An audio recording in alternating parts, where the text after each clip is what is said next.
Hello, bonjour à tous. Bon après-midi à tous ceux qui sont connectés en ce moment. Nous vous souhaitons la bienvenue à votre webinaire, votre série webinaire Parlons Projet. Nous sommes à la 10e édition. C'est une édition spéciale. Nous avons le privilège d'avoir un panel vraiment coloré, un panel d'entrepreneurs, un panel d'experts en management de projet, également d'experts consultants en cybersécurité. Alors, on va essayer de faire une visualisation avant d'entrer dans le vif du sujet. Alors, imaginons, bien imaginez, vous êtes à la fin de votre vie, vous vous tenez devant le Seigneur. Pour ceux qui croient au Seigneur, nous croyons au Seigneur, en train de faire le bilan de votre passage sur terre. Il vous demandera certainement cette question qui est en alignement avec les proverbes, avec la parabole des talents. Qu'as-tu fait des talents que je t'ai confiés? Donc, cette image puissante au cœur, en fait, de notre philosophie qui soutient le concept Parlons Projet, cette initiative-là, c'est un questionnement qui nous invite, en fait, à ne plus laisser nos rêves au hasard. Parce que les talents qui nous sont confiés, les idées que nous avons pour passer à la réalité, cela demande de la structure, cela demande de la méthode, cela demande de l'approche. C'est donc cette réflexion qui nous a poussé aujourd'hui à poursuivre la réflexion d'ailleurs avec les panélistes dont nous avons la chance d'avoir. Amélie, Dr Amélie Imafo, qui nous vient de France, qui est connectée tout droit de France, qui est docteur en informatique, chef de projet et également volontaire engagé au chapitre de France au pôle de Lyon, qui incarne l'excellence académique et la rigueur professionnelle. Nous avons la chance également d'avoir Karine Mambou, entrepreneur, auteur, militante, ambassadrice en fait euh, de l'Union africaine pour la défense des droits des femmes, des droits des femmes. C'est une activiste engagée sur une cause humaine, ce qui pose en fait des problématiques sur le viol des enfants. Elle a une histoire unique aussi. On aimerait bien pouvoir également picorer dessus pour pouvoir s'inspirer. Comment est-ce qu'elle parvient à se réinventer pour porter les différentes casquettes qu'elle a aujourd'hui. Nous avons également Tata Direct, qui est consultant en cybersécurité, un exemple vivant en fait de la capacité à bâtir une carrière internationale du Cameroun en Côte d'Ivoire avec un portefeuille international. On va essayer de creuser également dans cette histoire-là pour apprendre de leur parcours. Merci à chacun de vous d'être connectés. Merci pour tous ceux qui nous regardent d'Afrique, d'Europe, d'Amérique. C'est une chance de vous avoir. C'est un moment d'échange, de réflexion qui vous concerne également. Vous avez la possibilité de participer à travers le chat. Également, on va vous ouvrir la possibilité d'entrer en studio pour pouvoir partager également la réflexion avec nous. Eh bien, comme vous le savez, pour les éditions Parlons Projet, l'animation se fait en cours, hein, en coéquipier. Aujourd'hui, pour une fois de plus, nous avons la talentueuse Alexis Etomba qui va prendre le lead par la suite pour pouvoir mener les échanges, faciliter les échanges. C'est elle qui a la responsabilité d'ailleurs de pouvoir donner le temps et l'énergie au cours de cette séance. Hello, Alexis. Nice to meet you again. Hello, Alexis. Your mic, please. Yeah, sorry. Hi, guys. Hello. Hello.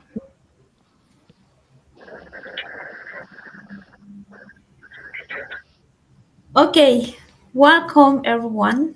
Thank you all to my very beautiful online community, and welcome and thank you for joining us in this very. I absolutely love this edition of Parlons Projet because it's my life.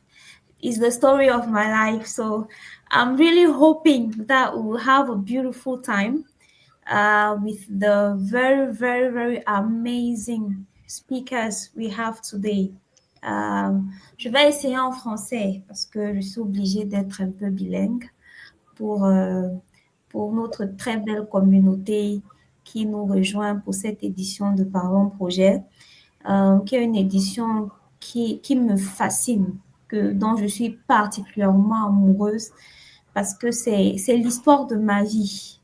Euh, J'espère réussir à écrire cette histoire aussi, comme Derek, Karine et Dr. Amélie. So if you are joining us, today we are going to talk about how you can design your career like a project. So this edition of Parlons Projet is for everyone out there who is a professional, right? I'm very happy because we have in our panel today people from very, very different horizons. I have Karine, whom I admire a lot. J'espère pouvoir écrire beaucoup de livres comme toi, Karine, dans l'avenir. On verra. J'espère être aussi talentueuse que toi. I have Dr. Amelie, who she personifies what female leadership is all about. And us who are just joining the PMI community, we are really looking forward to building a portfolio like you, Dr. Amélie. Donc, merci beaucoup d'avoir répondu présente à cette honorable invitation de Isidore et moi sur Parlons Projet. And of course, my very good friend, Derek. Derek and I go a very long way. I've known Derek for more than 15 years now. I'm not quite sure about the number again. I don't know if it's 10 or it's 12, I don't know. But one thing I love about the Rex story is that, I mean, he jokes about it a lot on his social media when he says, souvent il dit, je viens de loin. On vient de loin, gars. Derek vient de très, très loin. I cannot tell Derek's story here, but I'm so happy and I'm so proud of what Derek has been able to accomplish. Derek is a star. There are not many people in Africa who have the portfolio of Derek. So we have a beautiful panel today, very diversified, a very rich panel, experts, not only professionals, but experts in what they do. And so for my very, very beautiful online community, thank you a lot for joining us again. Feel free to ask your questions, to interact with us, to share. Today we want to talk about something that is real, that is, c'est le commun de chaque individu. Comment est-ce que je bâtis une carrière dont je serai fière? Like, I'm really looking forward to, because moi, dans 10 ans, je vais être consultant dans la gestion des projets. Hein?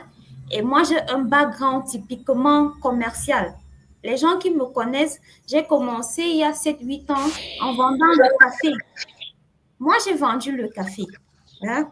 So, I'm really looking forward to Dr. Amélie, Derek, and Karine to tell me that, Alexis, this is what you have to do so that in 10 years, quand on parle des experts dans la gestion des projets au Cameroun, quand on appelle Isidore, on appelle aussi Alexis à côté.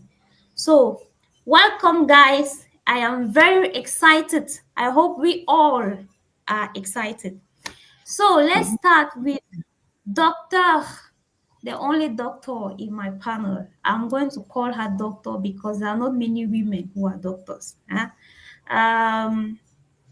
Docteur Amélie, parlez-nous un peu de vous et de votre parcours professionnel. Je ne sais pas si je dois te tutoyer ou te vous voyez. Mais avec plaisir d'être tutoyé.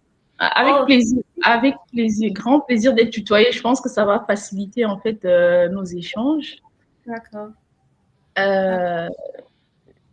Donc merci beaucoup. Je suis flattée. Hein. Je suis aussi impressionnée de faire partie de ce panel. Effectivement, quand Isidore m'a sollicité et que j'ai vu un peu les parcours de Karine et de Derek, j'étais presque en mode, est-ce que tu es sûr que tu veux me mettre dans le même panel qu'eux? Ils ont un parcours assez impressionnant. Et donc, je suis vraiment contente d'être avec vous ce soir. Alors, docteur, si tu veux, Alexis, je n'ai pas tellement l'habitude d'être appelée comme ça ces derniers temps parce que j'ai vraiment fait le switch sur le monde du projet et que cette partie-là est moins utilisée. Mais disons que s'il faut revenir en fait sur mon parcours, c'est un parcours en fait qui démarre au Cameroun. Moi, je suis originaire du Cameroun. Je le dis parce que j'imagine qu'il y a des personnes qui sont un peu connectées de partout dans le monde. J'ai fait une partie de mes études, effectivement, la plus grande partie au Cameroun, à l'université de Yaoundé 1, filière informatique. Et ensuite, j'ai été en formation à l'IAI du Gabon, qui est une école interrégionale africaine. Et j'aime bien parler de ces deux aspects de mon parcours parce que c'est en fait la base. C'est ce qui a démarré mon parcours. Et je suis très fière de ce que ces établissements-là, en tout cas à l'époque où j'y ai été, je suis très fière de ce que ces établissements-là ont pu m'apporter, qui est vraiment finalement la base de ce que je vais pouvoir être, des valeurs que je vais pouvoir porter dans la suite de mon parcours. La suite va se passer en fait plutôt côté France, par un switch et un certain nombre d'événements, de rencontres, de circonstances qui vont m'amener à venir en France pour faire un stage en informatique. Et c'est suite à ce stage-là d'ingénieur que je vais basculer vraiment sur le monde du projet. Mais ce que moi, j'aimerais, comme ça, d'entrée de jeu, mettre en avant sur les différents changements qu'il y a eu dans mon cursus, c'est que la base, en fait, de ce qui a permis chacun des changements, c'est plusieurs éléments. Ça va être que ce soit au Cameroun ou au Gabon, c'est d'abord le travail accompli qui va permettre de finalement réussir un concours comme celui de l'IAI. C'est le travail accompli qui va permettre de passer de l'IAI à un stage en France parce que les gens, en fait, ils ne te connaissent pas. Donc, ils ont quoi comme élément pour décider, en fait, s'ils te prennent, par exemple, en stage ou pas? Ils n'ont que ton travail. Ils n'ont que cette base-là, en fait, sur laquelle ils vont s'appuyer quand on n'a pas forcément toujours les relations. Je t'entendais dire tout à l'heure que Derek vient de loin, mais voilà, j'imagine que ça veut dire qu'on ne part pas toujours tous d'un monde où on est rempli de plein de relations qu'on peut utiliser. Et quand on vient voilà, un peu par soi-même, c'est souvent effectivement notre travail, c'est la qualité de notre travail qui va être le premier point pour moi qui va commencer à nous ouvrir les premières portes.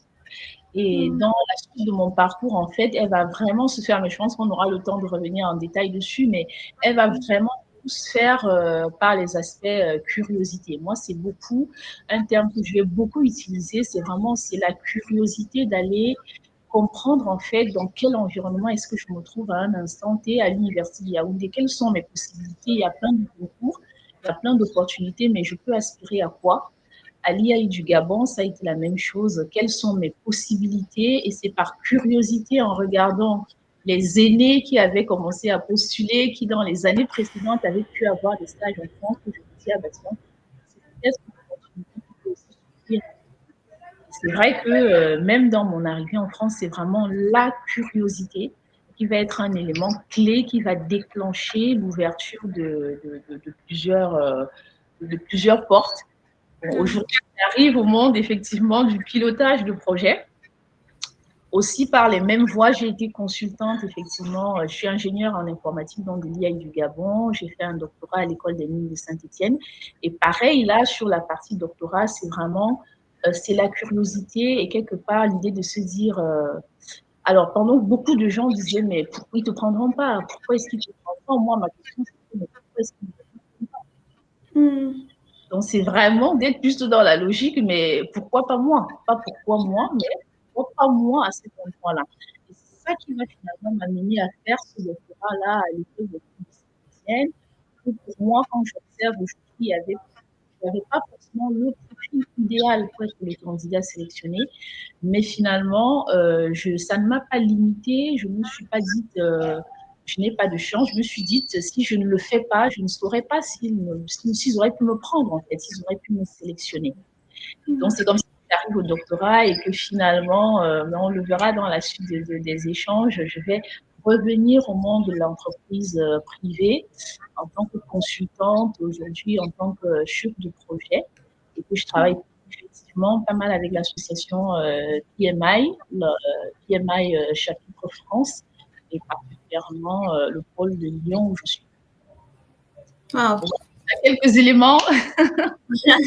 En anglais, je dirais impressif, hein? Mais comme je dois rester en français, je vais dire très impressionnant. Très impressionnant. Donc, j'ai noté deux choses dans ce que tu as dit qui, pour moi, il faut comprendre que, quel que soit ce que nous avons dans l'ambition de faire, il y a la première chose, le travail acharné. Moi, je comprends pas trop de ce que Derek fait en réalité. Euh, j'ai souvent l'impression, je vais raconter une petite histoire ici. Il y a de cela 2 ans ou 3, je sortais de chez moi pour aller faire la fête un peu dans la nuit, autour de 21h, et quelqu'un m'a arraché mon téléphone. Hein, et je suis rentrée en pleurant. Et la première personne qui me vient à l'idée, c'est Derek. Je l'appelle, je lui dis, gars, on a arraché mon téléphone. Il faut que tu essayes de localiser le téléphone. Parce que en réalité, tout ce que moi je sais, c'est que Derek, lui, il entre dans les endroits où les gens ne veulent pas qu'on entre, quoi. Donc, mais ce que je sais, c'est que c'est un bosseur hors pair. Donc, je ne pense pas qu'il y ait beaucoup de personnes qui ont la discipline de travail qu'il faut pour être au niveau où même ils espèrent être. Et donc, pour moi, c'est pour ça que je dis, il y a deux choses que j'ai relevées de ce que tu as dit. Le travail acharné et aussi la curiosité. Moi, je pense que pour être expert et aspirer, être ce qu'on veut être, il faut être un peu curieux. Faut pas se limiter au statu quo, de dire que this is how it is done, this is how it has always been done. And so I'll just do it like that. Like, Il faut merci être d'avoir partagé. il Yeah. faut être très curieux et il ne faut pas, mais je pense qu'on va en reparler dans la suite, il ne faut pas se limiter par soi-même. Exactement, aussi, aussi. Karine, la dame que j'admire beaucoup. Euh, je vois que Karine, I see you've transitioned from business. Um, you've transitioned from business to from media to business. En fait, moi, je suis seulement ici pour vous amener à parler parce que je ne comprends pas exactement ce qui se passe. Tout ce que je comprends, c'est que Karine, you are exceptional. I've seen the work you've done, and I just want you to tell us briefly what has inspired the bold shift you've made, you know, from media to business, and now you're writing books, you're doing entrepreneurship, and etc. Just tell us a little about it. Thank you, Alexi. Hello, everyone. It's a pleasure for me Hi. to be here with you guys, and it's an honor for me to share this opportunity with Isidore. I know he has been working a lot for the past few years. I have known him since Terminal because we did Terminal together in Consamba. And the hard work that he's doing is just Amaya. So when he's inviting me on this panel, I just say, yeah, I'll be there. Even though my schedule is not very easy to follow, but I say I have to be there because it's easy though. And I'm very happy to share this panel with you, Alexi and Amelie and Tata Direk. So it's an honor. Okay, so what inspired this bold shift for me? To be honest with you, Alexia, I will say that was the pain, was the pain on purpose that it really inspired me. The pain because I'm a survivor of the childhood trauma. And that's one of the reasons why I wrote my first book called My Version of the Fact, you know. There's a lot of things that's happening in our family house, and sometimes parents have absolutely no idea of what's going on. And one of the victim in the past, but now I'm a proud survivor. And my version of the fact, if you read it, you really understand what's exactly happened when I was 10 years old. You know. So when Amelie was talking about curiosity, is one of the things that really pushed me. I was really curious, like, okay, this happened to me. People want to shut me down, but what exactly is my weapon? You know? And then I realized that if I focus on education, if I become a powerful woman tomorrow, maybe I'll have an opportunity to break those people down as well. And unconsciously, I just put all my strengths, all my effort on education. I was curious, like, what can I do to become powerful tomorrow? And that's the reason why I was trying to work very hard. And today I use my voice because I start with a media when I was 17. I was in first year in terminal because I did terminal five times. It's another story, another chapter of my life. So I started in the radio when I was 17. I was still in the high school. And I used my voice because I was doing the rap at that time. And I used my voice in media to break the silence, you know. And in when I was 33, this was in 2017, I wrote my version of the fact, in French, ma version des faits, and in English, a real life story, and to share to the worldwide what was really going on with me. Because at some point you think that you can just throw those things that happened to you back, but it's still following you. You know what I mean? Until I decided to break the silence, I said, okay, let me just write it and just maybe assume it. It wasn't easy for me to assume that the story that I wrote in the book was mine. But when I have this trend and notice that I'm not the only women that have faced such kind of trauma, I say I think it's a first step for healing, you know. And then I continue to assume that okay, this is my story. I'm not alone. We are not the victims anymore. We are a survivor, and that leads me to create Khaled Foundation. Khaled Foundation now is in 6 countries in Africa and in the island where I live now. And most of the people that are volunteers, the people that understand the vision, is some victims that accept with me to break the silence, and together we create some kind of safe space to share our trauma, our childhood, and yeah, that's the first thing that really inspired me to this bullshit. Mm, And and now in economics, politics, and law, to change the system. You know what I mean? Because you can't just fight. When you fight, you have to be in the decision making place, which is a political part of all the fight that you can do. You have to go there. You have to try to occupy some maybe a high place to notice to note that okay, I can just change something here. If I yeah. want people to respect the girl or to give them opportunity to go to school, I have to be here to give them the reason why I'm saying this. You know, you can't just be in sitting on your bed or try to go on the field and fight. But if you are not going as far as possible, things won't change because people doesn't understand exactly what you mean or what is the fight about, you know. So my journey was not just professional, it is really deeply personal, you know, Yeah. Yeah. really deeply personal. And then I want to stop being a witness of injustice and start being an architect of change. Yeah. That's all. Yeah. Wow. Wow. I'm really short of words, but I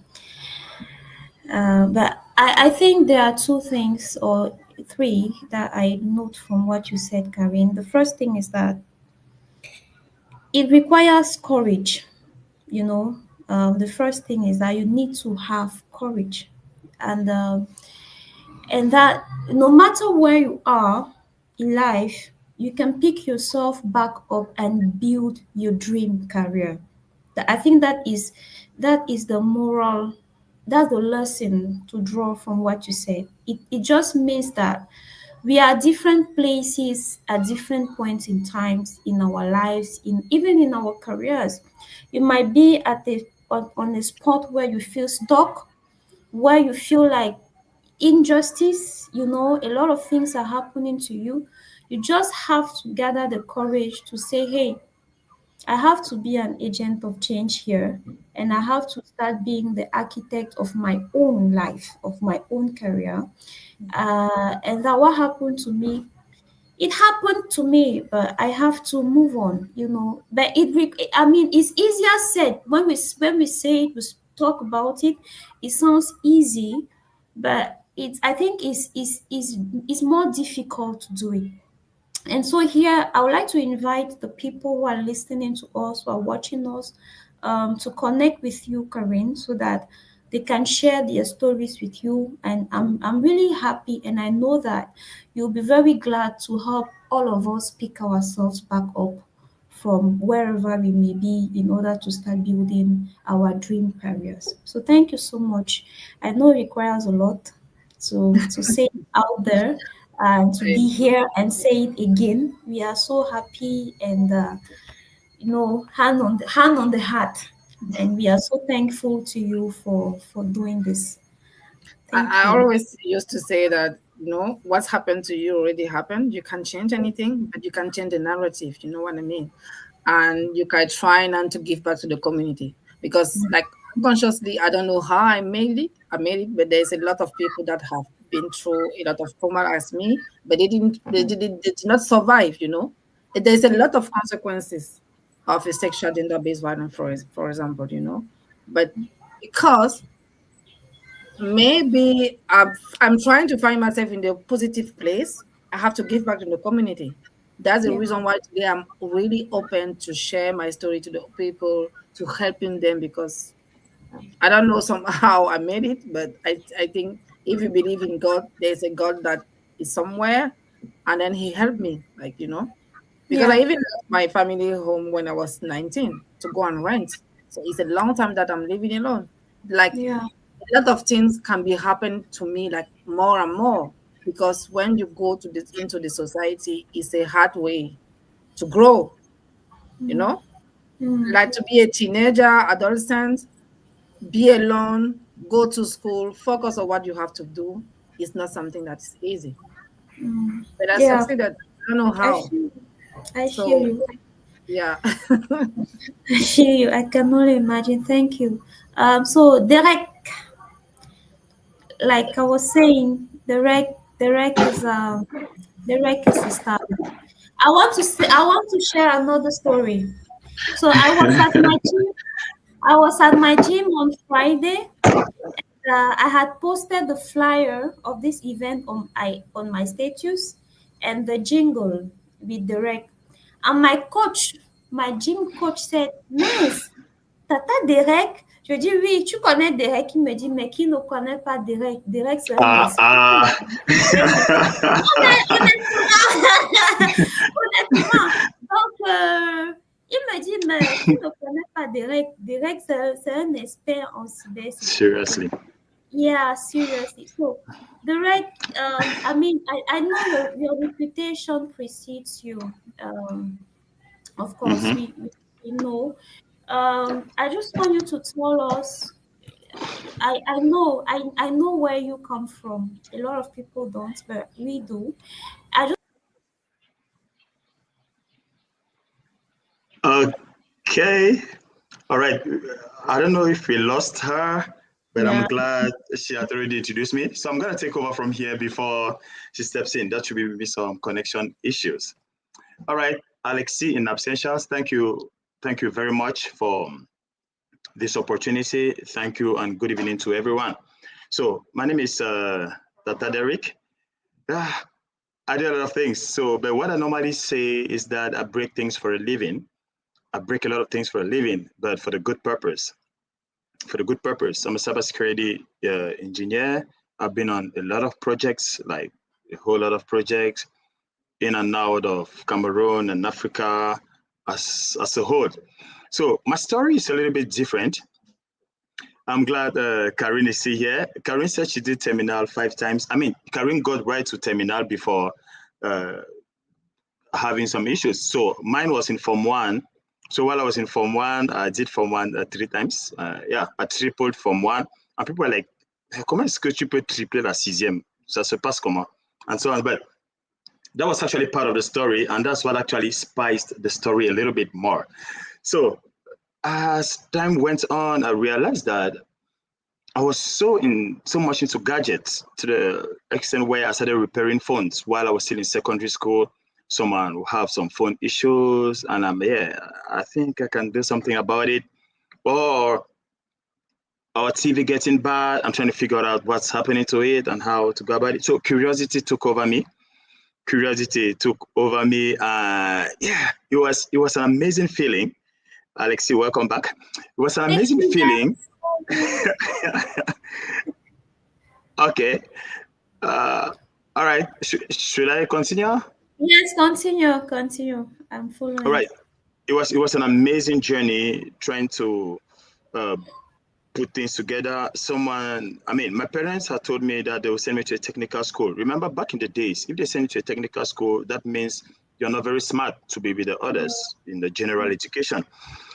So I actually wish they had sent me to a technical school. I pleaded because after spending 3 years in Form 1 before going to Form 2, it wasn't really good looking. So yeah, I kept moving, then had my advanced level.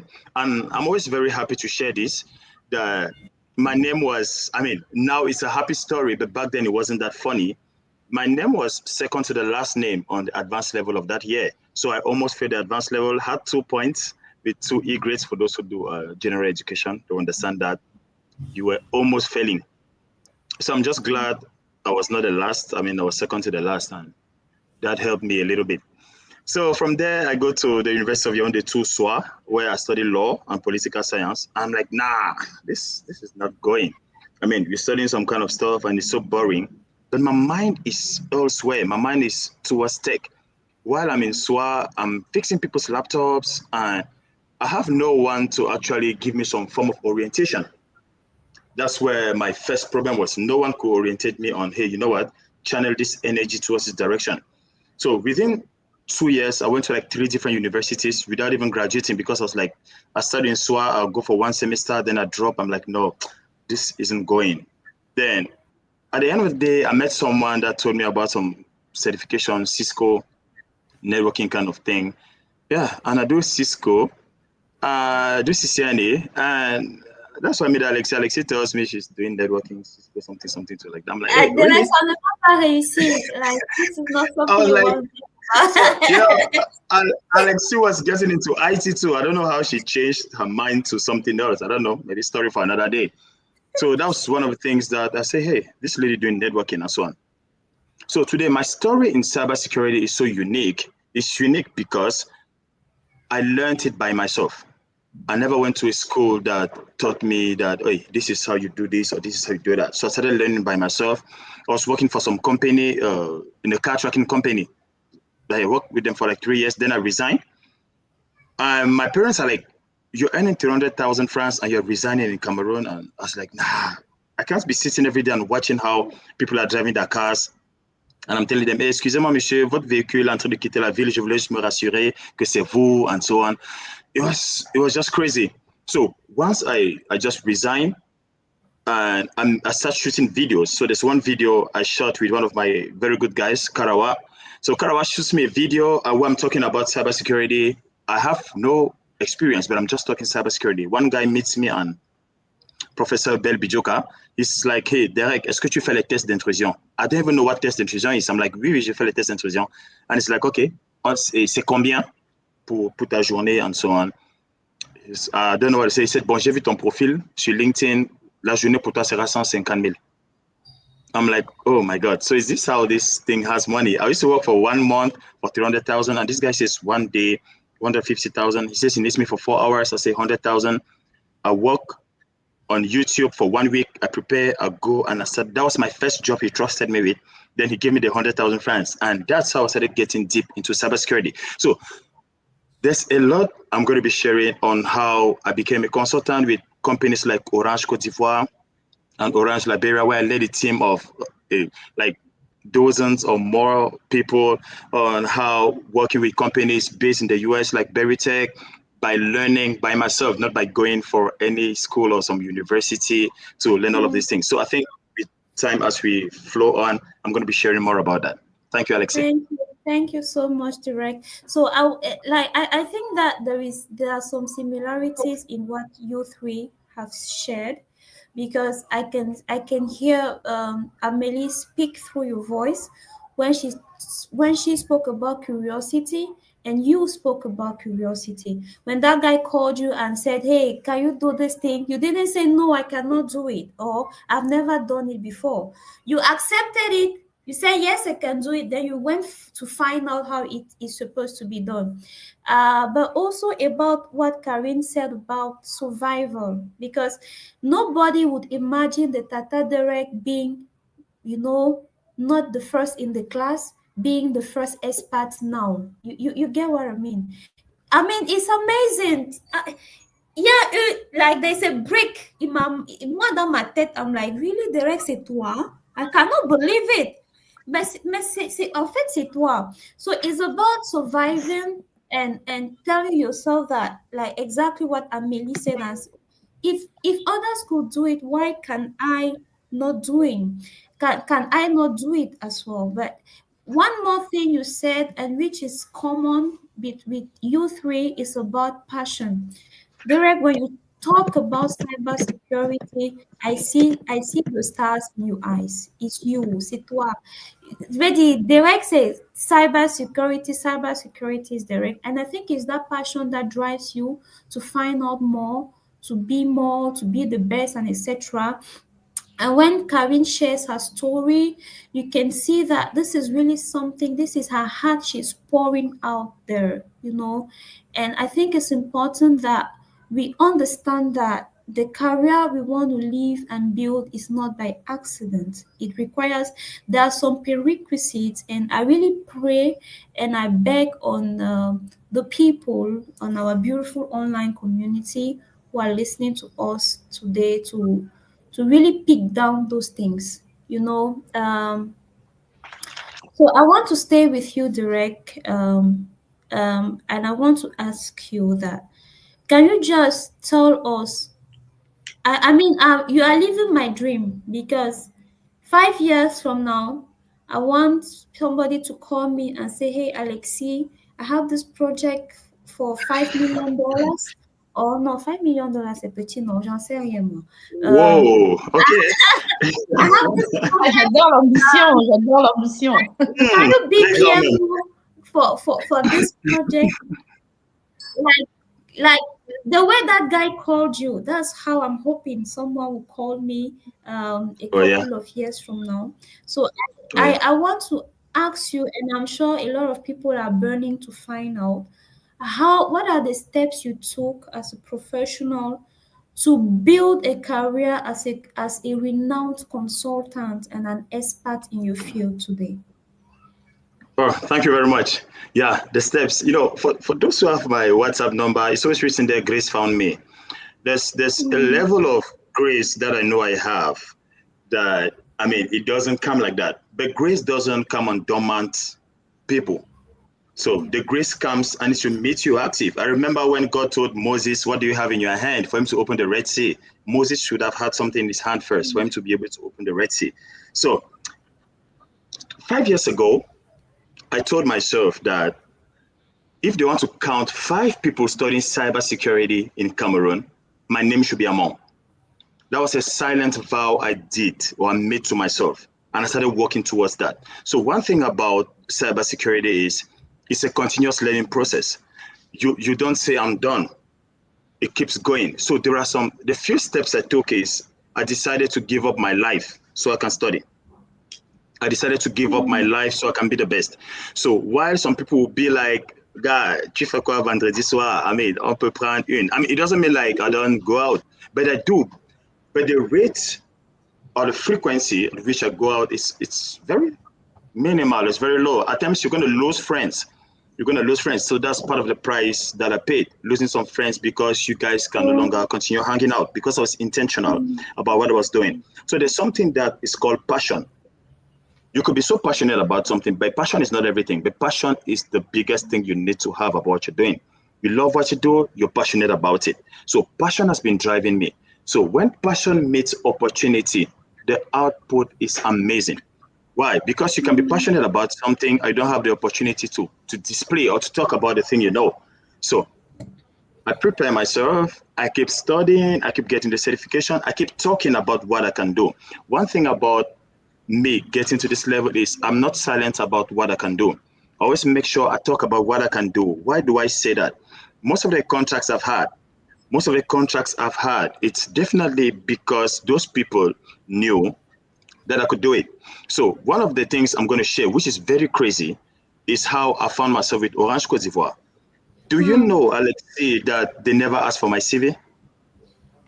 Tell me about it. All right. So it was a recommendation. So they were like, one guy just came and he was like, oh, OK, je vais vous présenter quelqu'un, il s'appelle Derek, il est bon, il peut faire tel, il peut faire tel, il peut faire tel. So I got a call. So I guess Alexia has disappeared again. Should be her network. So I get this call and they Derek. ask me, yeah, Alex, are you back? All right, I guess so. All right. The internet is not my friend today. Sorry. Okay, no problem. Let's roll. So these people call me and they're like, "Hey, we realized someone told us you can do A, B, and C." I'm like, "Okay." So they say, "Are you ready, willing to travel?" We start discussing money. So I had to plan a 10-day trip. Like I prepared myself just for 10 days to be in Cote d'Ivoire and to be working in Cote d'Ivoire and Liberia, like in two countries. So the reason why these people called me is not because I'm the best in Cameroon or the best in Yaoundé or I don't know, but there is something they saw, which was the passion that drove me. They checked my LinkedIn, they saw the kind of things I'm talking about and continuous learning process. I was just waiting for the opportunities. Once the opportunity come, you just hit it. So the opportunity came and I did that. My interview lasted less than 5 minutes. Less than 5 minutes, that was my interview. And the next thing they sent me my flight ticket. There are a lot of opportunities again. So if I want to conclude on this, the steps is continuous learning, never giving up, and you should be your own source of inspiration, your own source of encouragement. Do not expect a lot of people to encourage you into what you want to do. Encouraging yourself most of the time is going to keep you. You always remember why you started from the beginning. Yeah.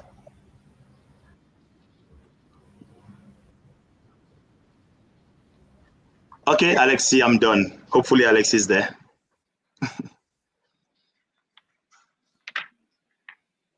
Okay. It's like looks Yes, like I'm Alexi here. left us. Ah, all right. Okay. I'm here. I'm here. Okay, so thank you. Thank you very much for sharing. I hear somebody, I see somebody wrote, always share what you can do. It's amazing. When like I was in the office the other day. I like sharing stories. Huh? Um, I was in the office the other day and I was preparing a course. I wanted. I'm actually taking a course right now, and one of my colleagues saw it and said, "Hey, toi là, tu vas encore partir à l'école. C'est encore l'école de quoi?" Like, and I turned, I looked at her, I said, "Est-ce que tu es like?" I didn't say it, I didn't voice it, but I thought to myself, "Are you really, really serious?" And it's important. Direct, I want to say two things, at least that I understood from what Direct said. First thing Direct said is that in order to build your dream career, you must be ready to sacrifice something. I mean, you cannot eat your cake and have it. En français, on dit que quoi? Tu peux pas avoir le beurre et l'argent du beurre, right?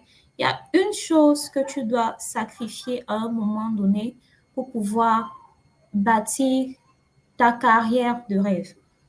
La deuxième chose is that you have to be ready. He said, passion is good, but passion with opportunity is better. what I would say is that passion, opportunity plus preparation is best, because you may have the passion and then the opportunity presents itself, but because you are not prepared, you are not going nowhere with your passion, and then you miss the opportunity. um, you miss the opportunity just like that. And that is why I'm very, very amazed by what I'll call her doctor, hein, because faut donner à César ce qui lui appartient. Euh, euh, Docteur Amélie, j'aimerais que tu continues, s'il te plaît, un peu dans la lancée de ce que Derek a dit. Derek a parlé beaucoup de l'importance de la formation continue et de la certification dans nos aspirations professionnelles. Donc, avec des certifications comme le PMP, Proxy, euh, comment est-ce que, tu vois, comment est-ce qu'à un moment donné de ta carrière, tu peux décider quelle est la certification ou la formation qui est adéquate pour ce que tu as dans l'ambition de faire? Oui, en fait, moi, je vais être en alignement avec beaucoup de choses qui ont été dites par Karine et par Derek, hein. C'est-à-dire que le point d'où on part, il faut en fait réussir à évaluer exactement d'où est-ce qu'on part. Dans un changement de carrière ou dans une ambition de carrière, à un moment donné, il faut arriver à être vrai sur le point d'où on part. C'est-à-dire que moi, je vais parler, par exemple, des certifications, mais par exemple de mon changement de carrière du monde universitaire vers le monde, on va dire, plus privé. Il faut savoir à un moment quels sont mes atouts. Qu'est-ce que je dispose? Quels sont les éléments dont je dispose à un instant donné? Et quel est le gap? Quel est ce qui me manque par rapport à l'endroit où est-ce que je veux aller? Ça veut dire aussi qu'il faut réussir à un moment à savoir, à se définir quel est l'endroit dans lequel je suis en train de me projeter. Quel est le next step de ma carrière que je suis en fait en train d'entrevoir. Ça peut se faire par opportunité, par rencontre humaine, par divers éléments, mais toujours est-il qu'à un moment donné, il faut réussir à savoir vers quoi est-ce qu'on veut aller, quelle est ma vision, quel est ce que je suis en train de poursuivre à un moment donné, quel est ce que je suis aujourd'hui, ça rejoint un peu ce que Karine disait, je suis dans quoi, je suis passée par quoi, mais aujourd'hui, qu'est-ce que je suis, quelles sont mes compétences, quels sont les éléments, quels sont les leviers que je vais avoir pour aller atteindre mon étape suivante. Donc, je suis vraiment en total alignement avec tout ce qui est formation continue, tout ce qui est vraiment le fait de ne jamais arrêter de se former, mais se former de façon intentionnelle. Ça veut dire que je ne me forme pas parce que c'est à la mode, je ne me forme pas uniquement parce que je vois d'autres personnes le faire. Je me forme de façon intentionnelle parce que j'ai envie d'atteindre un objectif bien précis. Et ça peut passer par de l'auto-formation, ça peut passer par ce que Derek expliquait, c'est-à-dire que il a, sur certains aspects, en tout cas au début, il a été plutôt autodidacte, d'aller se former par lui-même sur des plateformes comme YouTube. Ça peut passer par des formations plus structurées, classiques, connues comme des certifications PMI, ProSci ou autres. Mais dans tous les cas, pour moi particulièrement, la formation, c'est quelque chose qui a toujours été continu. Quand je vois mon parcours, ce qui m'amène à l'IAI, c'est le fait de continuer à me former. Ce qui me fait partir de l'IAI, c'est le fait de me former. Ce qui m'amène au doctorat, c'est la curiosité et la formation en continu. Ce qui me fait passer du monde de la recherche au monde de l'entreprise, c'est vraiment la formation continue, mais toujours avec ce côté intentionnel de je me forme exactement dans quel objectif. Je me forme parce que je suis en train de poursuivre quel but, que ce soit par passion ou que ce soit par stratégie. À un moment donné, il faut se définir le pourquoi est-ce qu'on est en train de se former. Maintenant, pour ce qui est du choix des formations qu'il faut faire, alors, dans mon cas particulier, le choix, il a été fait le choix, il a été fait aussi par rapport à la demande que j'avais. Moi, j'étais consultante, en fait, en déploiement d'applications. Donc, je suis ingénieure, je faisais du développement, du déploiement d'applications, tout simplement. Et c'est vraiment dans l'accompagnement que je vais faire auprès de mon directeur de projet que je vais arriver au monde du projet. Et là, je retrouve un peu ce que Derek disait, c'est qu'à un moment, il faut quand même lever la main et dire, je sais faire telle chose. Il faut savoir aussi mettre en avant ce qu'on sait faire. Je suis dans un cadre de consulting. On est plusieurs consultants qui se déplacent dans toute la France pour déployer ces logiciels-là. Et le directeur de projet, à un moment, il est un peu, comment on dit, overwhelmed par toutes les tâches qu'il a à faire. Il a besoin d'une personne pour l'accompagner sur la planification, sur tout ce qui est suivi de budget. Et là, je vais lever la main. C'est-à-dire, je vais dire, je sais faire, je peux faire. Il y a aussi cette idée-là de savoir se mettre en avant et c'est ça qui va finalement m'ouvrir au monde du projet. Et le fait d'avoir montré en fait cette motivation, cet intérêt-là va aider finalement ce directeur de projet-là à être comme un coach qui va m'amener progressivement sur ce terrain de la planification, de la gestion de risques. Et c'est comme ça que j'arrive au pilotage de projet et que je prends progressivement des responsabilités.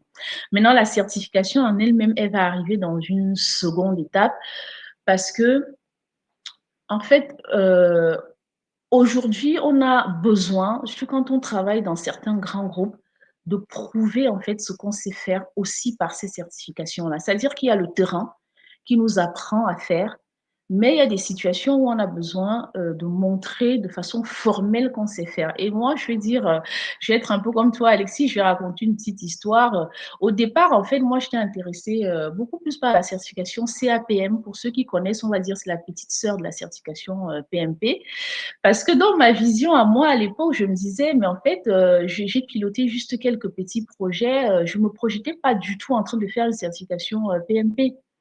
Et c'est en discutant avec un ami, on était dans un voyage pour aller à un deuil d'ailleurs au Cameroun, qui me dit, mais en fait, je ne comprends pas, pourquoi tu veux faire la CAPM? Quand je regarde ton parcours, je ne vois pas ce qui te limite à aller essayer de faire la certification PMP. Et c'est là que je vais aller creuser, me renseigner et me rendre compte que, ah bah tiens, finalement, j'ai tous les prérequis qu'il faut pour tenter la PMP. Il va me mettre en contact avec un formateur que beaucoup de gens connaissent au Cameroun, Monsieur Kamgan, qui est un excellent formateur, qui va m'accompagner vraiment dans cette dynamique-là. Donc, je reviens encore une fois sur toujours les croyances limitantes qui vont nous empêcher d'aller, en fait, ouvrir nos propres opportunités. J'aurais pu juste me limiter vers les croyances limitantes et les personnes qui vont nous entourer. Hein. C'est-à-dire le fait d'avoir eu dans mon entourage des personnes qui finalement croyaient même plus en moi que peut-être moi-même m'a poussé à aller chercher cette première certification en PMP qui est aujourd'hui la plus complexe à avoir en pilotage de projet. Il en existe plusieurs, mais c'est celle qui est la plus structurée, la plus complexe à obtenir et finalement à l'avoir. Donc le choix, il s'est fait parce qu'il y avait un besoin quelque part de formaliser la connaissance que j'avais déjà acquis du terrain. Mais cette connaissance-là est venue une fois de plus parce que j'ai levé la main à un moment donné pour dire, je sais faire, je peux faire, donnez-moi l'opportunité. Donc, il y a aussi l'idée d'aller par nous-mêmes tenter d'ouvrir des portes. Et le dernier aspect pour moi que je vais mettre en avant, c'est vraiment ça rejoint aussi ce que Derek disait. Lui, il a parlé de grâce. Il dit qu'il a, si j'ai bien compris ce qu'il a exprimé en anglais, il dit j'ai comme une grâce qui me couvrait, mais cette grâce-là, elle est arrivée aussi et elle a marché parce qu'elle m'a trouvé préparée. Et pour moi, cette grâce-là, ça a été vraiment les rencontres humaines. Mon parcours, honnêtement, à chaque étape, à chaque changement, il est toujours fait par des rencontres humaines qui vont venir me débloquer un point. Soit ça va être un point que j'ai besoin de débloquer en moi-même, les gens qui vont croire en toi, soit ça va être finalement, par exemple, ce directeur de labo quand j'arrive en France qui me donne l'opportunité de revenir faire un master parce que j'ai travaillé avec lui et que ça s'est très bien passé. C'est lui qui va me proposer de revenir faire ce master-là qui sera financé par le labo. C'est vraiment les rencontres humaines qui vont venir déclencher les choses. Ce directeur de projet avec qui je vais travailler, je vais lever la main, certes, mais quelque part, c'est cette personne qui va me donner cette opportunité-là qui va finalement déclencher mon accès au pilotage de projet. Donc, je pense qu'il y a un aspect important, on peut l'appeler grâce. Isidore parlait de croyances, après chacun les siennes, mais je pense que effectivement, il faut être préparé. Il faut aussi réussir dans notre parcours actuel à pouvoir construire des relations humaines qui sont encore plus faciles de nos jours à construire avec les réseaux comme LinkedIn, YouTube et autres. Je n'ai pas encore rencontré Isidore et Alexis en face-to-face, mais voilà qu'on entre dans une collaboration. Je n'ai pas encore rencontré Derek et Karine, mais voilà qu'on est en train d'échanger ensemble sur un panel. Donc, je pense qu'aujourd'hui, on a encore plus de facilité qu'il y a quelques années à aller justement bâtir ces relations. Et sur des réseaux comme LinkedIn ou autres, on est vu, on est observé, et c'est vraiment notre capacité finalement à venir montrer ce que l'on sait faire, ce qu'on a envie de faire, aller s'informer sur ce qui est possible. Aujourd'hui, je suis à quel point, je veux aller à quelle étape et qu'est-ce qui est possible. Ce qui est possible, en fait, ça va être à travers des vidéos YouTube, ça va être à travers des cours gratuits qui sont sur LinkedIn, qui sont des plateformes, sur des plateformes comme Coursera, comme Udemy. C'est moi qui vais aller finalement construire ce parcours-là. Et au départ, en fait, peut-être que je peux ne pas savoir exactement où est-ce que je veux aller. Mais le fait d'aller toujours avec cette curiosité-là, creuser en fait qu'est-ce qui est fait, qu'est-ce que les autres font.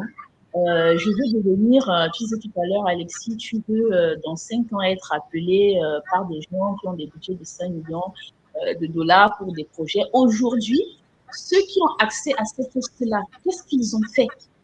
Comment ils ont fait? Et c'est pour ça que j'adore ce type de débat, parce qu'en fait, quel est le parcours qu'eux, ils ont déjà mis en place et qui peut, moi, m'inspirer? Et à partir de ce qu'ils ont fait, je vais voir en fait les similitudes avec ce que moi, j'ai envie de faire et je vais me construire par rapport à eux. Je pense que nous, on n'invente rien, on ne va pas inventer la roue. On ne va pas inventer des choses. Mais par contre, on a plein de gens avant nous qui ont fait des choses et en s'appuyant sur leur parcours, on va pouvoir aller s'inspirer et designer finalement notre propre parcours. Donc, pour en revenir aux certifications, aujourd'hui, moi, j'ai la PMP, la ProSci, la RNT sur les risques en termes de gestion de projet. C'est parce que c'est ce qui correspond à mon parcours, c'est ce qui correspond à ce à quoi j'ai aspiré, c'est ce qui correspond aussi aux opportunités qui sont finalement venues à moi, c'est ce qui correspond aux personnes que j'ai observées et qui avaient ce parcours-là que je désirais avoir. Alors, d'autres personnes vont avoir d'autres packs de certification qui vont aussi correspondre à ce parcours-là qu'elles ont envie de construire. Mais il faut d'abord toujours se demander, je pars d'où aujourd'hui? Qu'est-ce que j'ai appris dans la poche? Qu'est-ce que je peux capitaliser aujourd'hui? Et surtout, j'ai envie d'aller où? Quelle est ma destination? Quelle est ma vision? Et ensuite seulement, je construis le chemin. Merci beaucoup, Amélie. Amine, c'est très pertinent ce que tu dis parce que souvent, même la Bible, pour nous qui sommes chrétiens, il y a un verset biblique là qui dit que un homme qui veut bâtir, je vais paraphraser, qui connaît un homme qui veut bâtir une maison ou une tour sans s'asseoir et compter le coût. Derek, tu connais le verset là, non? Parce que je sais que toi, je sais, Derek, je sais que toi, tu connais ce verset. Isidore aussi. Je peux seulement chercher, mais je connais le verset. Exactement, c'est exactement ça. Et je veux dire, la même analogie s'applique dans nos carrières, c'est de dire, j'aime beaucoup ce que tu as dit, Amélie, de dire que, in English, we call it gap analysis. Yeah. Et c'est de dire que, where am I today? In terms of, aujourd'hui, je suis Alexis, je suis PMP, j'aspire à être consultant, à gérer ce genre de projet, mais c'est aussi très important. C'est un truc que je fais souvent, mais que je ne sais pas que c'est aussi important. Souvent, je m'amuse à me balader dans les profils LinkedIn des gens qui ont le parcours, qui semblent avoir la carrière que moi, je rêve et j'aspire d'avoir. J'ai vu quelqu'un commenter sur le parcours très inspirant de Derek, c'est de dire qu'aujourd'hui, Derek est consultant, expert dans ce qu'il fait, mais qu'est-ce que Derek a amassés aujourd'hui comme certifs qui permettent à ce qu'on puisse lui confier euh, ce genre de projet. Souvent, il y a des... Moi j'ai entendu quelqu'un dire quelque chose un jour et puis moi, j'ai ri. Quelqu'un dit que il y a des gens qui disent, par exemple, que le PMP, c'est pas important. On n'est pas obligé d'être certifié pour gérer des projets. Moi, j'entends ce genre de choses et je ris parce que il y a que des ignorants qui diront ce genre de choses. Euh, Parce que ce qu'une certification t'apporte, euh, déjà, ça te donne confiance en toi. Déjà, c'est que quand tu parles de quelque chose, tu sais que je parle parce que c'est comme ça. Ce sont des standards, c'est structuré, c'est comme ci et c'est comme ça. So for the guys, the online community listening to us, I want to summarize for you guys what Dr. Amelie said. The first thing is that you have to perform a gap analysis. So this is where I am, and I want to build my career to reach this level. I count the cost. What is it going to require in terms of training, in terms of certification and etc. But also, l'entourage est très important.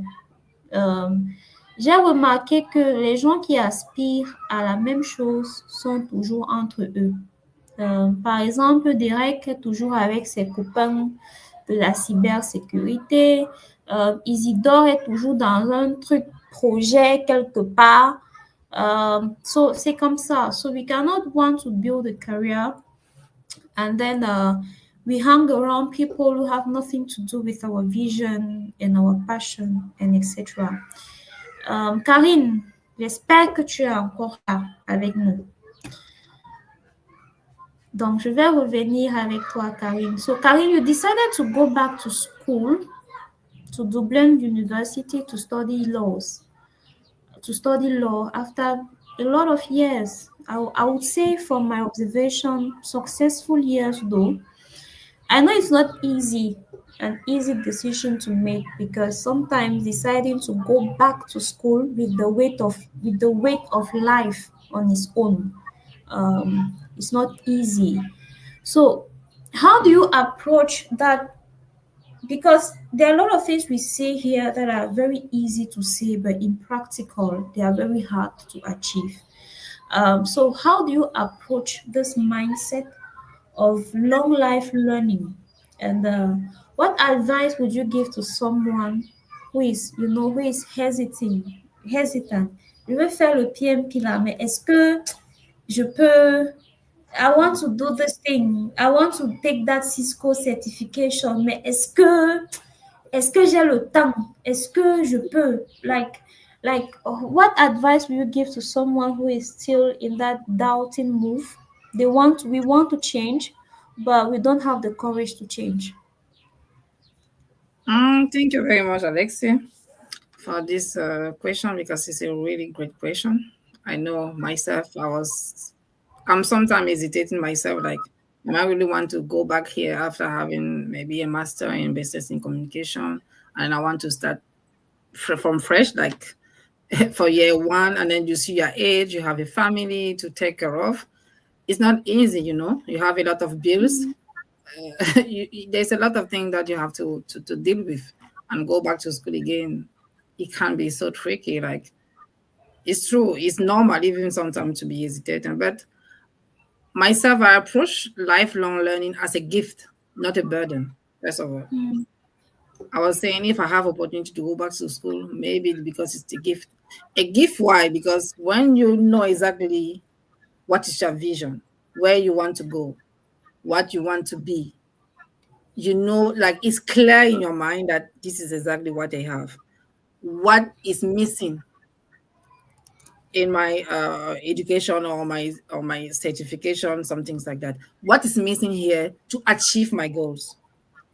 Once you know and it's clear in your mind, you take it as a gift, not a burden. So you can't be hesitated. You have all the strength. So going back to school was humbling, but it would also empowering me. I'm not studying law to prove something to anyone. No, it's for myself. First of all, I'm doing it to serve better I have an NGO, Khaled Foundation. We are here, we are in Cameroon, Senegal, Burkina Faso, Cote d'Ivoire, Ireland, South Africa. But when you come to the justice part, when you have to go in the courtroom with the prosecutor or people that have been harmed, the victims, there's a lot of missing. I'm not saying that maybe those lawyers or solicitors are not doing the good things, but I feel like if I was myself in that place, maybe I can change the narrative. Maybe something I can maybe like win the court, win the case. And I say, okay, for me to be there, I have to become a solicitor or a barrister. So I have to go back to school. What I achieve has nothing to do with law. It has things to do with business, communication, and so on, but nothing with law. So if I want a great tools to serve better, I have to go back to school and learn. And learning is a great thing. Certification is another story. But the great thing for me that I'm looking for is the tools. When I go to school, it's not to achieve to have a diploma or no. It's none of my business because I'm not going there because I want to look for the job to work for people. Me, I like to work for myself, first of all. But to work well for yourself, you have to have a tools. And the tools means that you have to go and sit down somewhere and learn. And if you learn and then you know exactly where you are going, you can't be take it like as a burden, but it will be as a gift, and then you will become more motivated to say, okay, I'm doing this because that's exactly where I'm going. When you think for the future, you have all the strength, the courage, the passion to say, no, no, I really want to achieve this. Because once I'm achieving this, it's going to add something, a value of my steps. Yeah. Yeah, that's thing. So to those who are afraid to start over, I would just say that you are not starting from zero. First of all, you are not starting from zero. You are starting from experience. And your past is not a rise. It's become your fuel. Because you are gathering all those experience from the past to go there. I'm writing book today, but I have a baccalaureate say. I was in a university, I was doing mathematics. I did as well like finance and accountability. So like nothing to do with literature. But today I'm author of like it's already 2 books. This has nothing to do with science. But I use the science Yeah. to have my logical way to write those books. You know what I mean? So you are not starting from zero. Yeah. Don't be afraid at all. You always use all those experience that you have from the past to better save or to better achieve your new goals. But it has to be clear in your mind that that's exactly what I want. And that's the thing that people doesn't sometimes maybe ask themselves like, who I am, where I am to be, where did I want to go?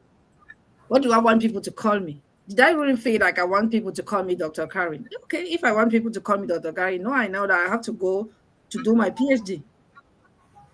So it's a steps. If I want people to call me like expert on cybersecurity, I have to go there and just knock the door for Tata Derek and say, okay, please, I want to be like you. Give me the tools.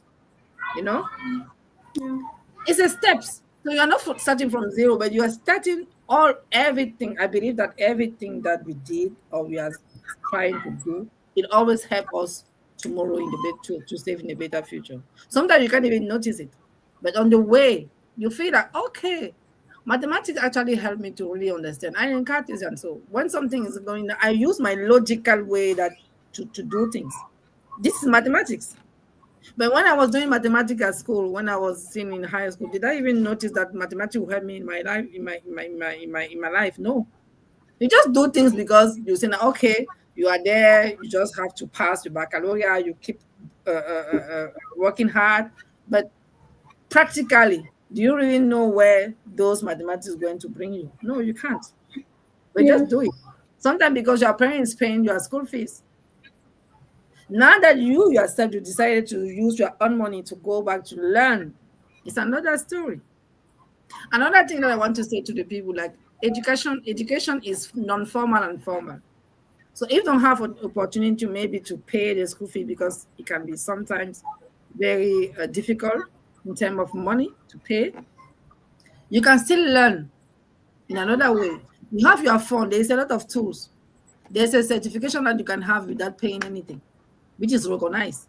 You just have to know the knowledge. So when I do the advocacy on the field, even to with the women, I always say to them that don't stop yourself because you don't have money. There's no excuse to educate yourself. There's a lot of way that you can educate yourself. Everyone can become a doctor tomorrow, but you can do your best at least to have some high level, but educate yourself to be autodidact is some also recognized, you know. So Yeah. I don't want to feel like, okay, if I'm going back to school because I have money to do this, to do that, and someone that is listening to me will say, okay, because I don't have money, when am I going to achieve this? No.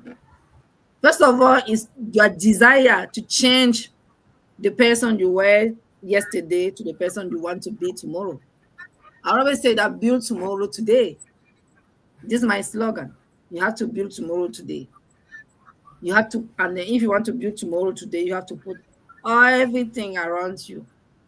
Take every steps that needs. Learn. Use your phone. There's a AI. There's a lot of things. Go with the world. Like things are changing, you have to change as well. You just have to come out of your comfort zone. You know what I mean?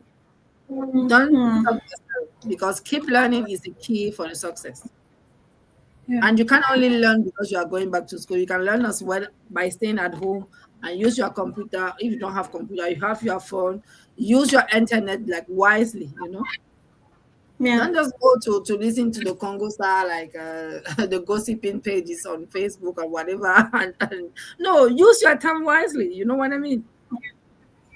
And don't be afraid. So the advice is like you are not starting from zero, you are starting from experience, and your past is not erased. It's become your fuel. If you know that, you know that somewhere, you know that okay, I'm ready. And then you can Mhm. still go back to school. And there's no age to go back to school. I'm not now, I'm more than 40, but I'm still happy to go back to school. And then I was starting from fresh. When I was in the first year, like like 17 years old, like they just have a bag and then they arrive at school, they think that we are in the same level. And then you say, I have a master already. But I'm still here doing level one. You know what I mean? But it's where I want to go, what I want to be, that matters for me, you know? It's not all those things that you can't be ashamed because you have like people sometimes think that they have to prove something to someone. No, life is not like that. You have to be happy like someone is succeeding around you, and then you use the key like what exactly makes him a successful person, and then you just have to choose those keys, and build yours. If you are hungry about someone's success, you are just trying to stop yourself, and then you can't even think properly. But if you are happy, it's more like you're going to him and say, okay, can you maybe tell me what is your secret, for example? And from that, you are building yours. You know what I mean? Yeah. So, Thanks yeah, you. Thanks, Karen, for sharing. that's what I can I say. think it's very important what you said. We don't realize it, but starting over is not always starting over. You starting from somewhere, and I love what you said when you said that the mindset you embody about continuous learning is about serving better. You get what I mean? That's all about it. It's just that we want to be better so that we can serve better, and that's the thing I learned being PMP certified, and that has carried me, and I hope will carry me all through. Servant leadership is very important. Um, Knowing that you even in the project you trying to accomplish everything you're doing, actually you're serving other people, and you have to be a better person, a better leader so that you can serve better. So I think it's very very important. Derek, um a lot of people want to be yeah, there's this trend. I don't know if it's a Cameroon thing, um, but there is this trend like, no, I like to work for myself. I don't like to work for some people. I want to be a freelancer. I want to be a consultant, and so on and so forth. It's good. I think it's good. But one thing I know about being self-employed is that it demands a the discipline level that it demands is out of norms. So I just want the rec to confirm and tell us that you being a professional, you've been a consultant, you're working as a freelancer, what are some challenges you've had, and how have you been able to, to break those challenges and still thrive? All right. Thank you very much. That's a very good question, an amazing question too, because most of the time I hear people say things like, "How long can it take me to do the things you do, or how long can it take me to get to this level to A, B, and C?" I'm like, man, it's not about that. There is a lot of work to be done. I won't lie to you. 10 years ago, I had started already. So today, some people see some fruits. They're like, hey, they just want to do the same thing, but there is work to be done. Start small. You got to start small. At least start. Start from somewhere. So now, working for yourself, you cannot just get up and say you want to work for yourself. When it's like, yeah, it's something good. Entrepreneurship is an amazing thing, but working for yourself demands a little bit above that. Okay, I would just take a simple example. For me to be able to behave professionally, I must have been in a professional milieu. There Thank are some you. things that you won't learn by yourself. You have to be in a professional milieu to learn that. The things I learned at my first job for 3 years, it helped me apply it when I was working for some other companies. How do you even write an email? Oh, I will shock you that there's some people who still don't know how to write emails. Yeah, they want to work for themselves. So, I mean, they want to look for customers, but drafting a normal professional email. I know the AI is here now to help us with some things, but even prompting the AI demands a little bit of effort. Yeah. So working for yourself, yeah, to me is good. I've worked for myself. Yes, I'm actually for now I'm working for myself. But I mean, on cherche sur l'argent, c'est une entreprise m'appelle et dit bon Derek, gars, si tu fais ce travail, on te paye peut-être 5 millions le mois. Est-ce que I mean, I like working for myself, but I'll go for that first, man. I'll work with them for a while. You equally need to be objective. At the same time, you need to be very smart with what you're doing. So now, working for yourself, to me, I'm not going to advise you as a beginner to go ahead and work for yourself. There's a level of professional experience you will need, even if it means having a mentor, even if it means volunteering anywhere, but it should be in a professional milieu because there are some things you can only be able to do if you learned it in a professional milieu. So I think, yeah, so far. Thank you very much. I think it's important that we stay into reality, yeah? And Yeah. that we don't sugarcoat and let people think that it's a dream.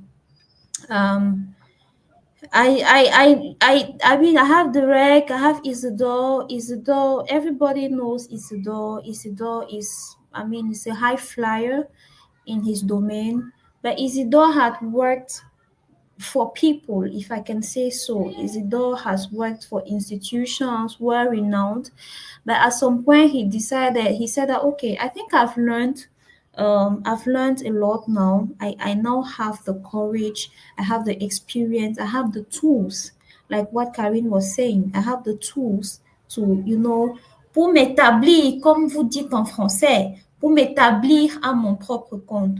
Mais c'est important because I mean, I know it because I've been there before. Me, I'm a serial entrepreneur who has failed a lot. I've failed a lot. I've done all sorts of entrepreneurship. I don't have a successful business yet. But one thing I know is that it's very challenging to get up today. You don't know nothing. and you say, hey, I want to start, I want to be like Karine, je veux avoir mon ONG, je veux faire mes choses, je veux pas que quelqu'un me parle n'importe comment, je veux pas dire oui monsieur, oui madame.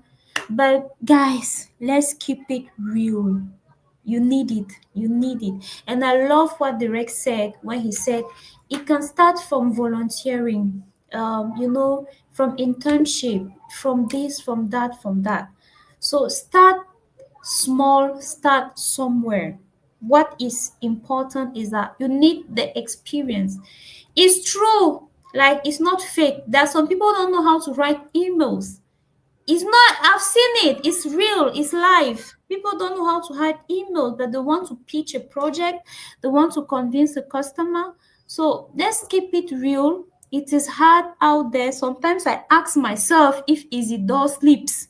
Hein? Je te lève le matin à 6 heures, 5 heures que Isidore t'a écrit que hello leader, est-ce qu'on peut discuter? I'm like, guy, when do you sleep?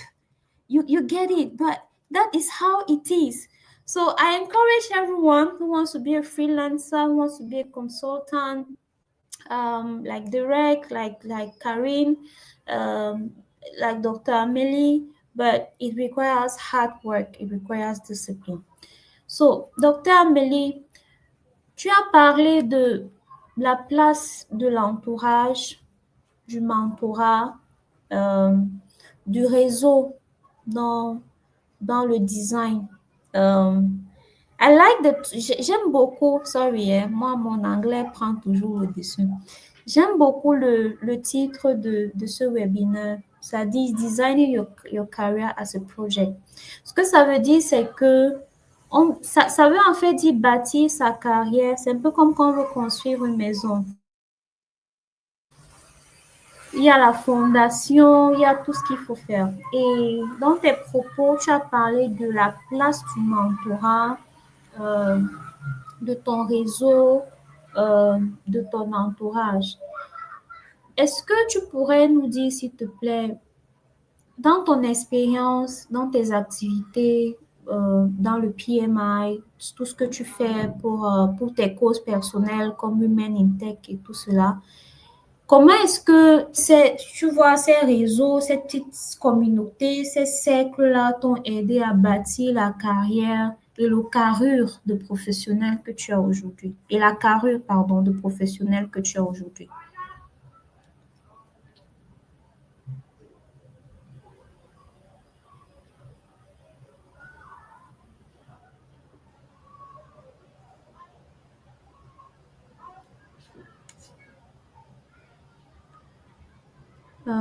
I don't know. Donc, on t'entend pas, hein? Je sais pas si c'est moi seul. Son micro ne passe pas. OK. Elle s'est peut-être mutée. Voilà.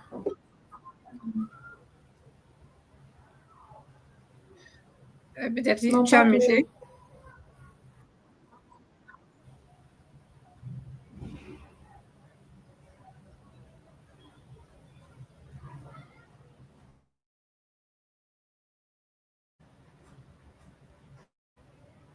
Non, je pense que tu es muté. Alors, est-ce que là, vous m'entendez? Oui, 5%. Là, vous m'entendez? Ok, d'accord. Ouais, je suis désolée. Donc, en fait, ce que je disais, c'est que vous avez utilisé un terme qui est important, c'est-à-dire que il y a certains cas où la construction de ce réseau-là peut démarrer par exemple, du bénévolat, peut démarrer par du volontariat. Nous, c'est ce qu'on fait beaucoup chez PMI dans tous les chapitres des différents pays.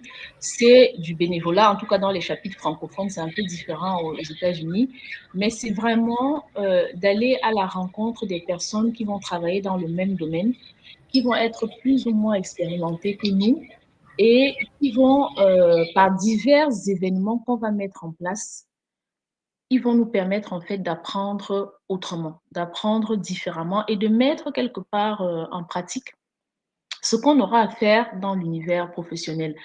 Je vais prendre le cas du PMI. Hein. On va faire pas mal d'événements. Ça va être des événements par ville, ça va être des événements nationaux, mais l'événement en lui-même déjà, c'est un projet. Donc déjà dans l'événement, le fait de participer par exemple en tant que bénévole va permettre de parcourir toutes les étapes d'un projet. Donc déjà ce que tu veux faire en tant que chef de projet, tu vas le mettre en œuvre dans un événement où tu es bénévole et où tu travailles avec des chefs de projet seniors qui ont 10, 15, 20 ans d'expérience, où tu vas travailler avec des personnes qui ont différents types d'outils, où tu vas avoir accès parfois à des outils auxquels tu n'aurais même pas eu accès si tu avais travaillé seul dans ton coin ou si tu avais travaillé par exemple dans ton entreprise. Donc la partie aller faire du volontariat, faire du bénévolat dans le monde associatif en lien avec notre emploi, je pense que c'est quelque chose de très important. Qu'est-ce que ça va permettre aussi? Moi, par exemple, à PMI, ça m'a permis effectivement d'avoir un certain réseau de professionnels. Et c'est quand on se retrouve dans certaines situations qu'on va se rendre compte du besoin de ces réseaux-là. C'est-à-dire, parfois, on a besoin d'avoir effectivement des recommandations pour certains projets. Et les personnes avec qui on a pu travailler comme ça dans le monde associatif vont pouvoir intervenir. C'est aussi des personnes qui, dans leurs entreprises, dans leurs associations, dans leurs univers, ont parfois besoin de faire des recrutements. Et il y a des missions qui vont aussi passer par là. Et puis, il y a toujours ce bouche à oreille. Hein. On est beaucoup sur LinkedIn, mais finalement, le rapport humain. C'est-à-dire qu'aujourd'hui, je connais Alexis, je connais Isidore, je connais Derek, je connais Karine. Si je travaille avec eux sur plusieurs éléments, que ce soit dans du bénévolat, de l'associatif ou pas, demain, quand ils ont un projet, quand ils ont travaillé avec moi, c'est plus évident pour eux de penser à moi pour ce projet-là.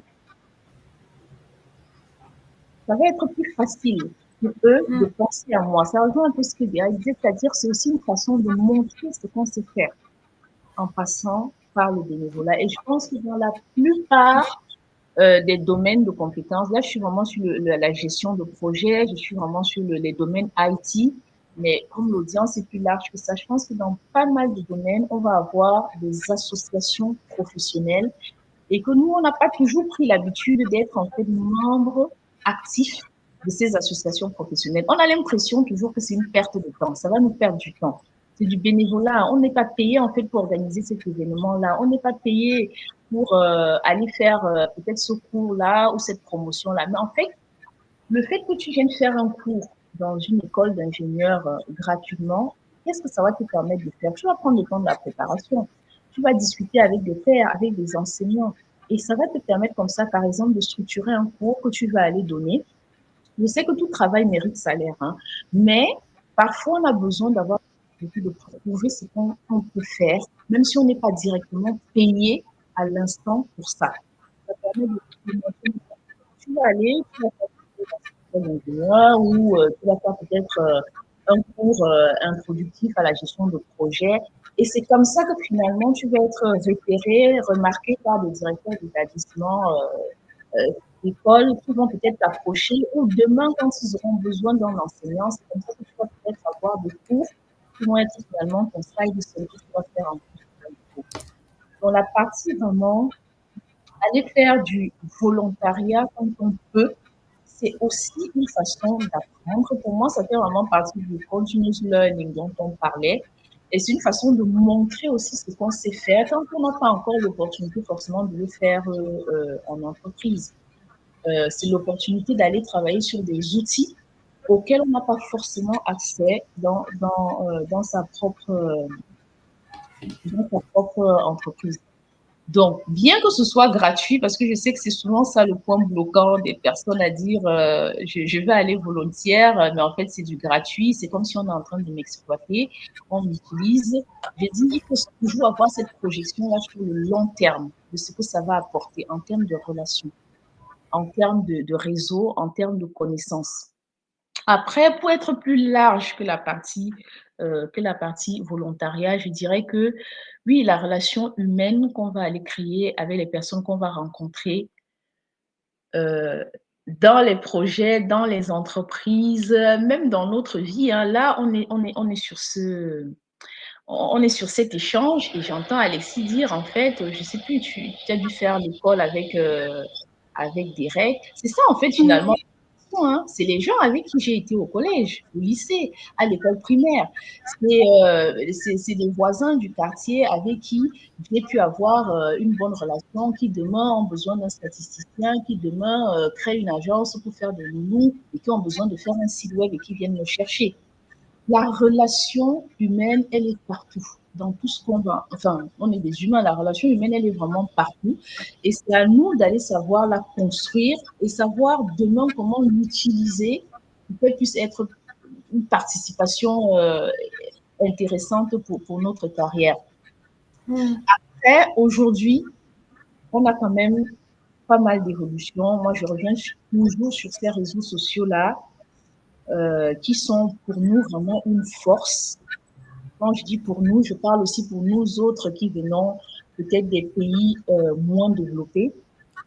C'est une force aujourd'hui parce que effectivement, je peux m'asseoir à Cotonou, je peux m'asseoir à Yaoundé, je peux m'asseoir à Dubaï, je peux m'asseoir à Paris et travailler pour des personnes qui sont en Côte d'Ivoire et travailler pour des personnes qui sont au Canada. Mais ça veut dire qu'à un moment donné, j'entre en relation. Ça veut dire qu'à un moment donné, je crée un réseau. Ça veut dire qu'à un moment donné, je vais renforcer ce réseau-là. À chacun, selon son domaine, d'arriver à voir vraiment comment est-ce qu'il va aller créer son réseau, comment est-ce qu'il va aller alimenter ce réseau-là. Moi, par exemple, le choix que j'ai fait, c'est d'être beaucoup, je suis dans l'IT, donc ça va un peu avec, c'est d'être beaucoup sur le réseau LinkedIn. On est en train de s'étaler sur d'autres réseaux, mais c'est vraiment notre réseau professionnel principal où on va venir vraiment aller chercher les gens un peu comme Isidore et Alexis font, de venir dire ah, telle personne a publié, telle personne a l'air d'avoir un parcours intéressant, est-ce qu'on peut rentrer en lien, est-ce qu'on peut discuter, est-ce qu'on peut établir une collaboration et puis ça se met en place de façon vraiment progressive. Donc c'est un aspect pour moi vraiment majeur dans l'évolution de carrière, mais ça se construit au fil de l'eau et ça se construit de façon authentique. Quand je dis ça se construit de façon authentique et au fil de l'eau, ça veut dire que moi, en fait, à chaque fois que j'ai eu besoin, par exemple, d'une recommandation, pour l'instant, ça n'a jamais coincé. Mais ça n'a pas coincé parce que les personnes avec qui tu as travaillé, les personnes avec qui tu as échangé à un moment, ont vu ton travail, ont vu ton authenticité, ont vu la qualité des relations que tu as pu faire avec eux et demain n'ont aucun souci à venir te recommander. Et on ne se rend pas souvent compte que ça peut être un point qui peut bloquer aussi notre carrière. Des fois, on postule à certains jobs, on a des appels pour vérifier on a des appels, je cherche le mot, mais en fait, ils vont aller vérifier nos références. Et ça peut être un point bloquant, on ne saura jamais. Des fois aussi, on peut simplement être, je cherche le mot pour dire pas recommandé, parce que des personnes, par exemple, sont intéressées, veulent nous faire une opportunité, mais en discutant avec d'autres, on leur dit, ah ben non, non, non, sur tel projet, elle a complètement foiré, c'est même pas la peine et tout. On ne se rend pas compte de l'impact. C'est une opportunité comme ça qu'on aura totalement perdue. Ou bien la personne dans tel projet s'est comportée de telle façon, ça peut même être juste un comportement humain, hein, pas forcément en lien avec le travail. Donc, la part de notre réseau, la part de notre relation avec les autres humains, je vais dire ça, les autres professionnels, dans notre évolution de carrière, elle est vraiment très importante et c'est un point sur lequel c'est vrai qu'on ne fait pas toujours attention. Aujourd'hui aussi, avec le monde IT, on laisse des traces. On laisse des traces sur tous les réseaux où on passe. Et parfois, c'est des traces dont on ne se rend pas compte de l'effet. Quand je commente sur LinkedIn, je laisse une trace. Quand je commente sur Facebook ou autre, aujourd'hui, les réseaux sont pas mal interconnectés, je laisse aussi des traces qui disent quelque chose de moi et qui demain peuvent avoir un effet positif ou négatif sur certaines évolutions de carrière. Donc, il faut aussi faire attention à ce qu'on va aller bâtir, y compris sur des réseaux qu'on croit parfois privés, hein. Ça peut aussi avoir un impact demain sur nos évolutions de carrière. Donc voilà, ça peut être par le bénévolat, ça peut être par les échanges, ça peut être par les réseaux sociaux, mais en tout cas, la part pour moi de la relation humaine qu'on va aller créer, elle est ultra importante pour débloquer pas mal de projets. En tout cas, moi, je travaille dans le monde du projet, dans le monde du consulting, et la partie être recommandé, elle est très importante parce que quand les gens, effectivement, un projet, bon, je ne suis pas encore sur des projets à 5 millions de dollars, Alexis, mais en fait, quand les gens ont un projet avec un certain budget, ils veulent quand même s'assurer que les projets sur lesquels tu as travaillé avant, que ça s'est bien passé. Et donc, c'est finalement ton réseau qui va le dire. C'est finalement la relation humaine et professionnelle que tu as pu avoir avec les personnes qui va leur dire, qui va leur donner cette information-là au-delà de ce que toi-même tu vas pouvoir dire en entretien. Ils vont aller checker si c'est vraiment un projet stratégique. Ils vont forcément aller vérifier derrière.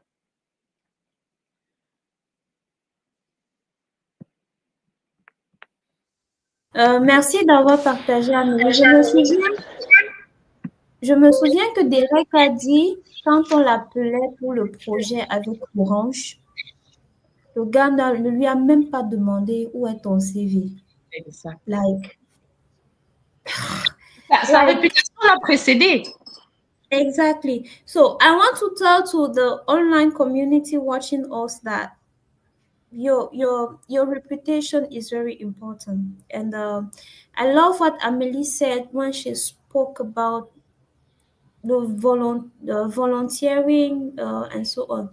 Tu vois, souvent, moi, j'ai souvent vu des phénomènes assez étranges. Hein. Tu vois, un jeune qui vient de sortir de l'école et il te dit carrément, si vous ne me payez pas 2 millions, je ne prends pas ce poste. And I look at him and like, guy, tu sors d'où? Où est-ce que tu as bâti, je veux dire, la réputation qui fait en sorte qu'on on va te signer un chèque de 2 millions? So, guys, we are talking about designing your career as a project. Designing, the word designing is is key. Because in order to reach that career you are dreaming, you know you deserve, there is some work that have to go in in the background. And reputation is very essential. Networking is very essential. So rather than spending your time on TikTok, moi j'ai pas de compte TikTok. Quand je dis ça même, ça, je me dis en 2025, souvent j'ai honte de dire ça. Mais pour ce que j'aspire, I don't see value for it for now. And je vois des jeunes qui sont sur TikTok toute la journée, où on fait de belles vidéos, etc., etc. Et après, on veut venir demander des salaires de 2 millions quand on ne sait rien faire, quand on n'a rien prouvé, quand on a. Moi, j'aimerais que, et c'est un point clé que tu as soulevé, Amélie, de dire que souvent acceptons, parce qu'on veut bâtir notre carrière, et parce qu'on a une vision de notre carrière, acceptons de travailler même pour rien. Parce qu'en acceptant de faire ça, on a ce que Karine parlait des outils. On commence à apprendre ces outils-là, comment les utiliser, comment parler en public, comment faire une présentation, comment rédiger un mail, comment. Sometimes, let's just volunteer, let's just work on that project for free, let's just do something for free because we have in mind that we're trying to design our careers. Thank you so much, Amélie. That was a good one. Je vais juste rajouter un petit point, Alexis, vite fait. C'est que tu vois, tu parles des jeunes. Effectivement, parfois même, tu as des entreprises qui organisent des événements qui sont en parallèle du travail en lui-même. Et on va voir pourquoi les gens, juste dans ces événements externes-là, c'est un moyen de se démarquer. Hein. C'est-à-dire, c'est pas payant. Là, on n'est plus dans le cadre du boulot. Je répète toujours, tout travail mérite salaire. Je ne suis pas pour les stagiaires qu'on prend pendant 5 ans et à qui on donne 0 franc. Non, c'est pas pareil. Et je veux dire que il y a parfois une façon aussi de se démarquer, de montrer sa motivation, de montrer sa volonté, qui n'est pas immédiatement rémunérée, mais qui va payer dans le temps. Exactement. C'est important de le souligner.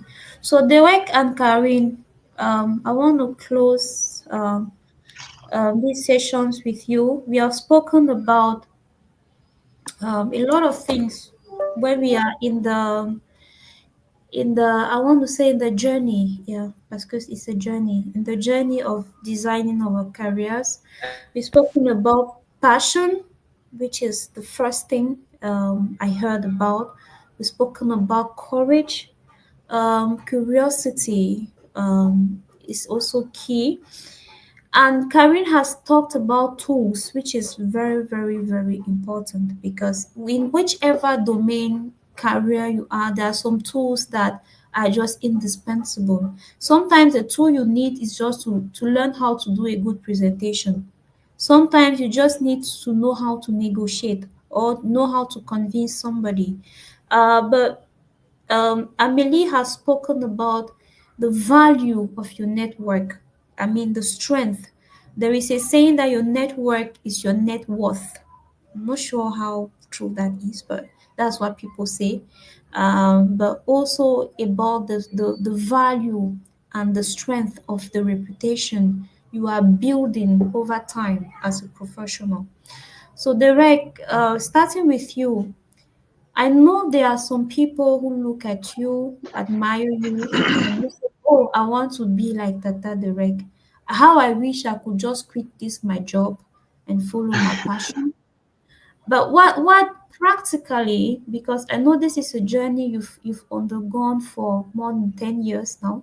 Mm-hmm. Practically, what are some practical first steps you can tell somebody that, hey, if you're looking to transition or you're looking to move from this place to this place, this is what you can do practically.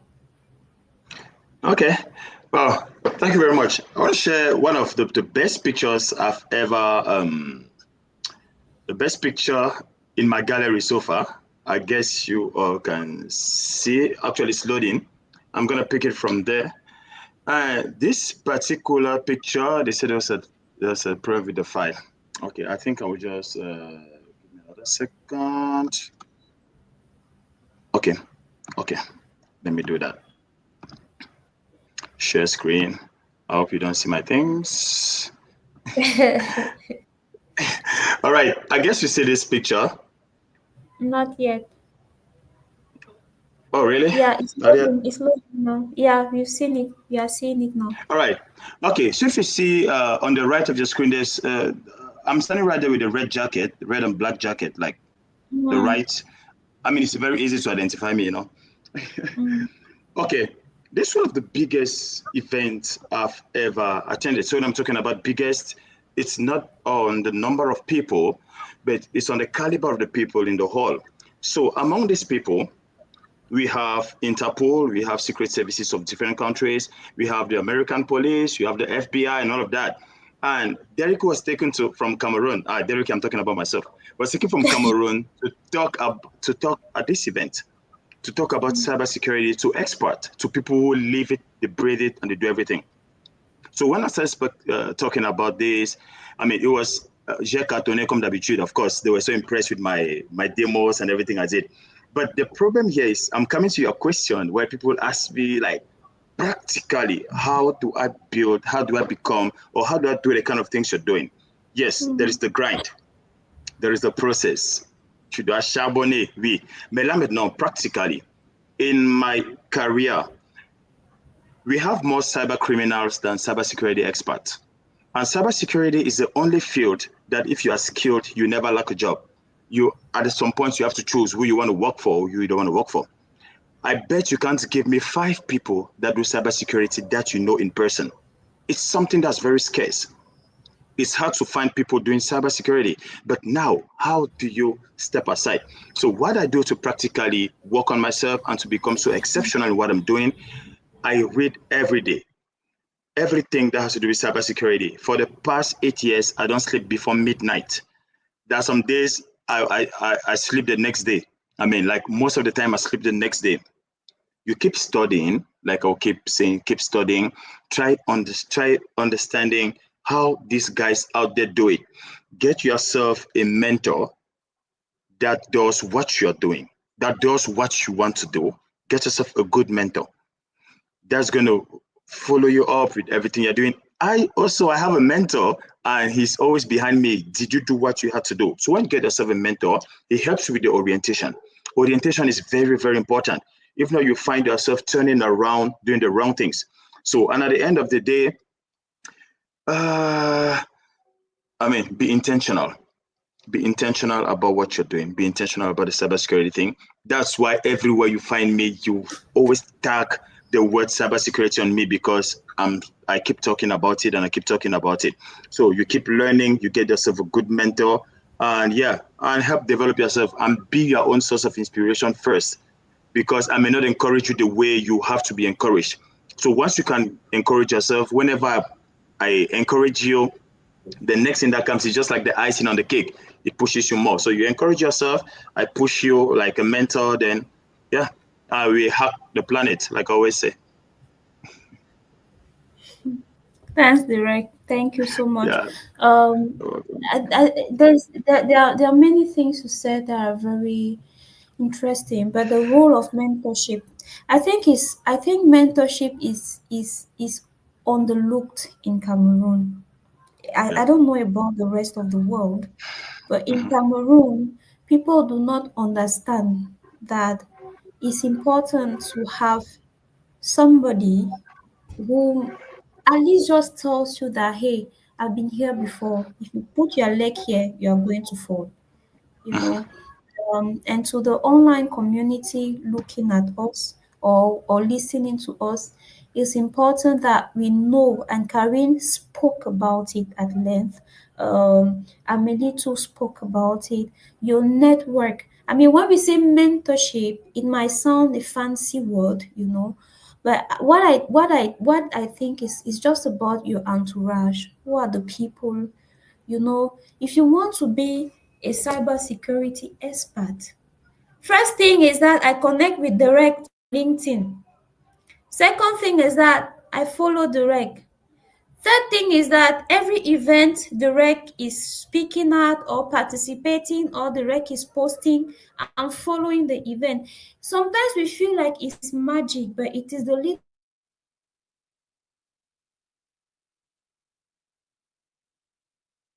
little steps that we do that take us to where. And be intentional, you know.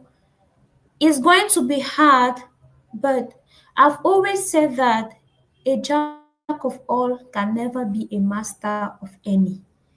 Like it is my core belief in life, in my career, in whatever I do. I would not want to do cybersecurity because the rec is thriving in cybersecurity when I don't know nothing about it. I don't even care about it. I'm not going to do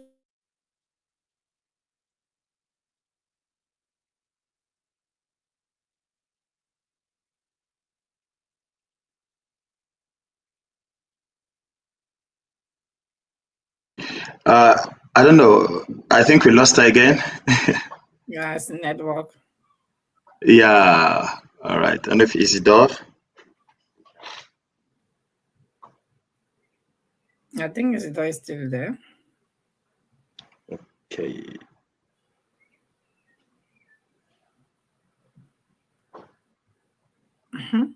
We are almost close to finish. Yeah. I think she was about to go to you, Karin. I guess Yeah. so. Yeah.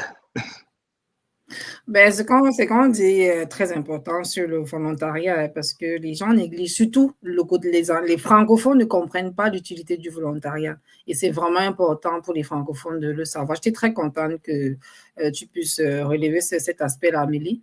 Les gens ne comprennent pas que plus tu fais le volontariat, plus ça rentre dans ton CV. Parce que les gens, quand tu es dans ton CV, c'est ça qu'on appelle expérience enfin à la fin. Parce que tu ne peux pas avoir d'expérience si tu n'es pas allé faire des choses sur le terrain. Quand je me rappelle, quand j'ai créé WIA News, mon média online, je l'avais commencé avec mon téléphone, je n'avais même pas d'ordinateur. Tu vois? Je travaillais pour moi-même, mais dans ma tête, c'est que je voyais que, OK, je vais travailler pour moi, mais je veux avoir une entreprise, je veux avoir mon propre média. Alors, comment on fait pour avoir son propre média lorsqu'on n'a pas les moyens? C'est-à-dire que je design ma carte de visite, là, je fais une carte professionnelle, je suis dans ma tête que donc je suis une grande machin et tout. Voilà, je vais au Parlement panafricain pour couvrir un événement Heritage Day. J'arrive, je connais personne, c'est-à-dire que je dépense mon argent, je prends mon taxi, j'arrive là-bas, j'ai mon téléphone avec, je prends mes notes, je filme, je fais tout. Il y a une dame qui est assise à côté de moi. Elle me demande, tu fais quoi? On papote, hein. De rien, je parle de moi. Non, je suis très passionnée lorsque je parle de ce que je fais.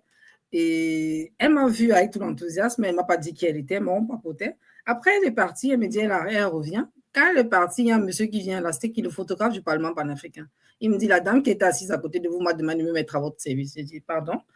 Il me dit oui. Je dis à votre service comment? Il dit non, elle m'a demandé de prendre des photos, tout ce que vous voulez, tout ça, de me mettre à votre service. Je dis d'accord. C'est comme ça qu'en plus de prendre des photos, j'ai même fait des interviews aux gens du Parlement. Je suis rentrée et quand je rentrais, il me dit non, tu ne rentres pas là, elle a demandé que tu viennes à son bureau avant de rentrer. Quand j'arrive à son bureau, c'est écrit là, Senior Communication Officer, Parlement panafricain. C'est avec elle que je suis en train d'échanger. Quand j'arrive, j'étais encore en train d'écrire, j'étais en train de finaliser mon premier livre. Elle me dit elle est en train d'aller au Cameroun parce que je suis camerounaise. Elle est en train d'aller au Cameroun pour une conférence et tout. Et que combien va coûter mon livre? Je lui ai dit 200 rennes parce que j'étais en Afrique du Sud en ce moment-là. Elle me donne remettre 200 rennes que tu vas garder ma copie du livre. Elle ne m'a jamais vu. Alors, quand elle est là, elle me demande est-ce que tu as un portfolio? Je lui dis oui parce que tout était dans mon mail. Elle me dit non, on va rencontrer le grand patron. Elle arrive, elle me présente au grand patron. Cette dame a parlé de moi à ce grand patron comme si elle me connaissait depuis très longtemps. C'est-à-dire qu'elle m'a vendu.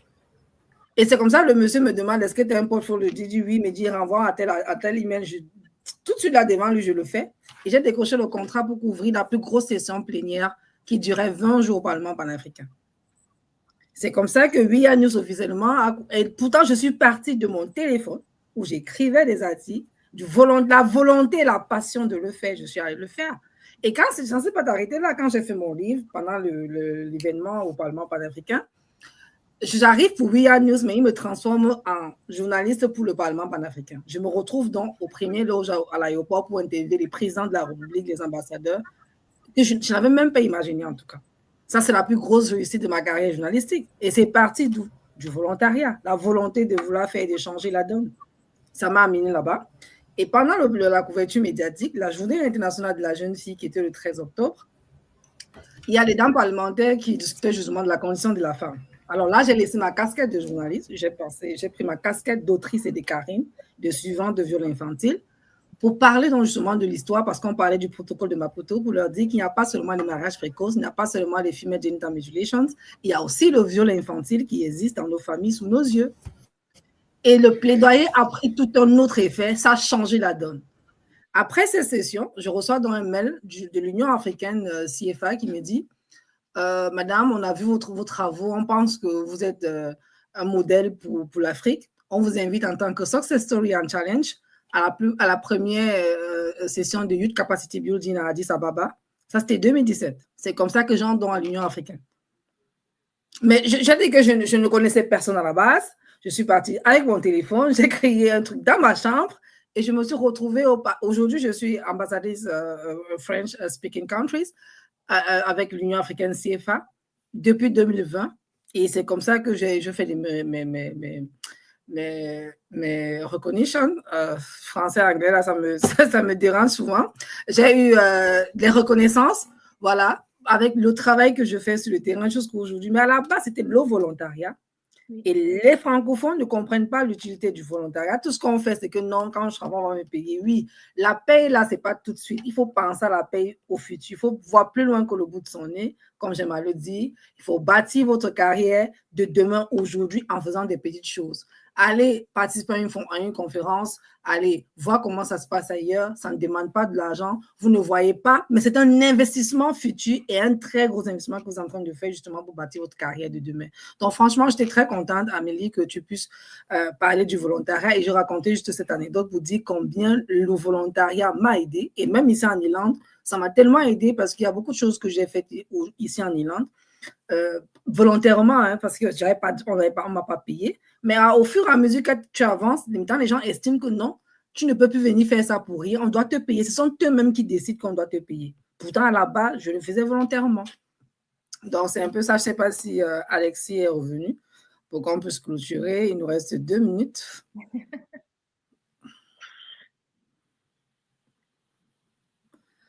Alex? No, she's still not here. Bon, Isidore, tu es là, au moins.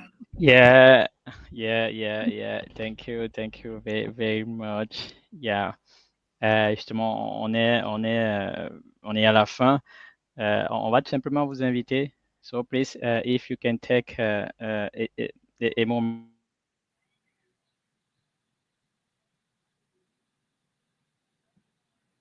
Network. Yeah, network is crazy.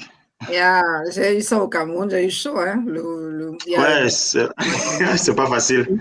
Ouais. J'ai eu chaud, quoi. J'ai eu chaud. Ah. Ouais, nous, l'avantage que nous, certains d'entre nous avons, c'est juste que nous, on cherche toujours à optimiser la connexion Internet. Ouais, Yeah. je suis au Cameroun, mais je veux toujours à ce que ma connexion est fluide. Ouais, je me bats comme je peux. Thank God Alexis is here. Yeah, Alexis is here. Yes, I'm here. So, while Isidore is trying to join, I think that he has to let a few guys in the studio who want to share their thoughts or they have questions. So, if you're listening to us, you may write your question. You can write your questions in the comment chat. You can address your questions to any of our panelists. Want somebody in particular. Yes, Isidore is back, so I'm going to leave the floor back to Isidore. Yeah, thank you, Alexis. Isidore, are Aujourd'hui, you there? yes, I'm there. Are you getting me? Yes. Yeah, Yes. ok. Thank you for all. Merci infiniment pour votre disponibilité. On voudrait vous remettre la parole pour un mot de fin, un message très fort qui va aider en fait à ceux qui ont des visions, qui ont des idées, qui ont qui ont des ambitions, à les donner des astuces. Le dernier mot, la dernière parole forte qui va les aider à faire ce premier petit pas de façon structurée, qui va les permettre en fait d'avancer vers leur ambition, vers le projet. On peut aller avec Karine. Hello Karine. Okay. Ce petit mot de fin. Bon, I'll just say you have to map your next move like a project. You have to set your goals clearly. You have to have the deadlines and have and skill to acquire. Like have your diary, write everything that you want to do. You have to start small, but start now. And take a course, shadow someone, volunteer is one of the biggest things that you can do. Build a bridge, not a cliff. Use your current experience as a launching pad, and don't wait for confidence to come before you move. Confidence is built by moving, and just note that your career is not a straight line. It is a canvas, and you are the artist. So how you have to design your own career. So yeah. Wow. Thank you. Yes, confidence is built on the move. Thank you very much. Hello, Derek. Your last word. I know je sais que tu es un mentor puissant. Ok. Il y a plein de personnes qui t'écoutent en ce moment. Voilà, pour eux alors. Allons-y. Mais laisser Karine commencer, c'est un piège. Hein? Elle a tout dit. Hein? Why will you do that?